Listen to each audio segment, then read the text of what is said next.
क्या सच में पवन सिंह और अक्षरा सिंह के सपोर्ट में उतरी है अक्षरा सिंह? क्या हुआ है, पूरी मामला आपके पास लेकर आई हूँ। सबसे पहले यही कहूँगी कि मेरे चैनल को सब्सक्राइब करें और वीडियो को लाइक करना बिल्कुल ना भूलें। जी हाँ, फिलहाल तो आप सभी को ये बता दूं कि इस समय पवन सिंह और अक्षरा सिंह दोनों ही ट्रेंडिंग में हैं।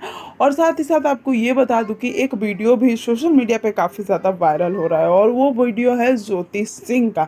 जी हाँ, पवन सिंह जी और अक्षरा सिंह का काफ़ी पुराना एक गाना था धनिया, और उसी गाने को ज्योति सिंह के वीडियो में काफ़ी ज़्यादा यूज़ किया जा रहा है। वैसे इस वीडियो को ज्योति सिंह ने पोस्ट नहीं किया है, लेकिन पवन सिंह के कुछ फैंस हैं, उन्होंने पवन सिंह और अक्षरा सिंह के गाने को में ज्योति सिंह के वीडियो को मर्ज कर दिया है, जिसे ऐसा लग रहा है कि ज्योति सिंह ने पवन सिंह और अक्षरा सिंह के गाने पे ही वीडियो बनाया।